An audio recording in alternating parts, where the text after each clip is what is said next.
pelaku juga belum dikatakan bersalah, dan juga pihak yang menerima bantuan ini juga dengan moral yang baik. Kasus korupsi yang menyeret mantan Menteri Komunikasi dan Informatika Indonesia, Joni Plate pada proyek BTS 4G, juga menyeret organisasi Gereja Gemit dan Yayasan Arnoldus di Kota Kupang, NTT. Penggiat hukum, Sam Haning kepada media ini di salah satu rumah makan di Kota Kupang, tanggal 1 Juli tahun 2023, menyampaikan kepada penerima dana dari Joni Plate agar tidak cemas, sebab organisasi Gemit dan Yayasan Arnoldus tidak bersalah dalam hal ini. Ikuti selengkapnya di sini. Jadi kita lihat kasus yang menimpa Pak JGP sebagaimana kita dengar dalam dakwaan, ya, jaksa ada sekucur uang ya dialirkan kepada organisasi keagamaan, ya. Satu adalah di Gemit, yang satu di Yayasan Arnoldus. Ya. Memang ini menjadi perbincangan dan juga menjadi kecemasan bagi penerima bantuan tersebut. Memang banyak yang sering berkomentar bahwa apabila nantinya tindak pidana korupsi dibuktikan, nanti adanya pengambilan uang juga tidak menghapus suatu perbuatan pidana. Tetapi perlu saya sampaikan bahwa kepada organisasi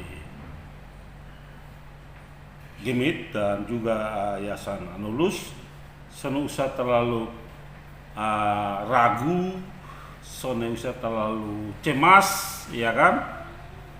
Kenapa saya bilang begitu? Karena pasal yang mengatakan nantinya pasal 4 ya, Undang-Undang 31 tahun 99 tentang korupsi, dia katakan bahwa walaupun dikembalikan uangnya tidak menghapus tindak pidana.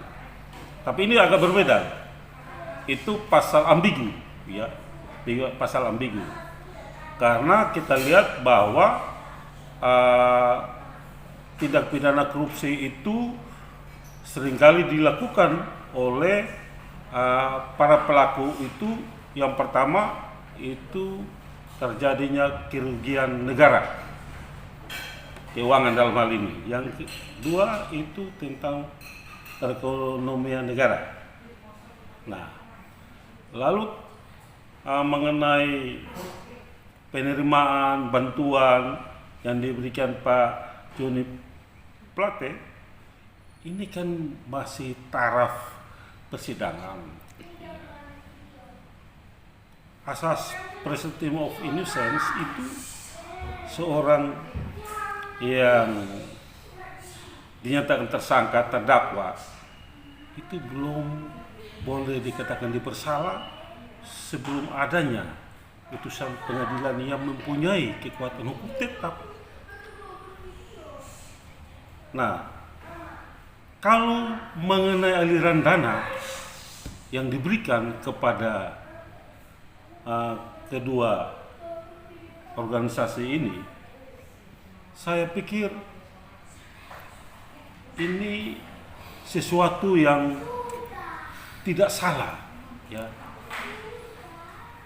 Karena orang yang menerima, pihak organisasi Gemit, ya, dan juga Yayasan Arnoldus, itu kan menerima tidak tahu bahwa ini ada persoalan hukum itu. Nah, ini tidak tahu bahwa ini memang benar-benar ada terjadi persoalan hukum. Kalau orang itu tahu, dia menerima, itu salah. Contohnya saya memberikan seseorang uang, saya katakan ini uang hasil kejahatan, kalian ambil untuk memperkaya diri sendiri atau memperkaya orang lain. Itu salah. Ini kan orang tidak tahu apa-apa. Apalagi ini organisasi moral, ya, kerohanian, keagamaan. Tidak mungkin mereka akan lakukan itu. Nah, sesuatu yang bisa menjerat orang apabila ada mens rea, ada niat orang melakukan satu tindak pidana, lalu timbulnya actus reus, ya, itu pelaku. Itu yang perlu kita sampaikan gitu. Jadi saya sangat-sangat mengharapkan kepada baik PG MIT maupun Yayasan Adolus tidak usah khawatir, ya, karena ini proses pemeriksaan masih berjalan, ya, masih ada keterangan saksi yang lain dan juga masih ada keterangan terdakwa, tentu juga mengenai hal pemberian bantuan terhadap kedua organisasi ini. Saya pikir tidak ada yang perlu ditakuti, tidak ada yang perlu kecemasan, santai aja, karena pelaku juga belum dikatakan bersalah dan juga pihak yang menerima bantuan ini juga dengan moral yang baik, tidak mengetahui bahwa dana bantuan ini asal dari kejahatan apa enggak ada. Ya. Nanti sewaktu-waktunya ada niat baik, saya lihat ada niat baik mau mengambilkan dana, ya silahkan. Ya, tetapi saran saya apabila ada putusan pengadilan yang mempunyai kekuatan hukum bahwa benar-benar dana yang diberikan oleh Pak TGP itu adalah bagian dari dana yang hasil dari 81T yang menjadi kerugian dan perekonomian negara itu yang perlu saya sampaikan. Saya minta bahwa tidak ada satupun, ya, pikiran itu seseorang mendapat pidana, tetapi perbuatan orang itu menjadi fakta yang membuat pidana bagi orang yang melakukan, bukan pikiran. Ya, saya sangat mengharapkan untuk kepada pihak organisasi Gereja Gemit dan Yayasan Adolus, nanti ada tenang saja, jangan khawatir. Bahkan jemaat-jemaat juga, anak-anak pendidikan juga jangan khawatir dan juga jangan cemas karena tidak ada sesuatu yang mustahil.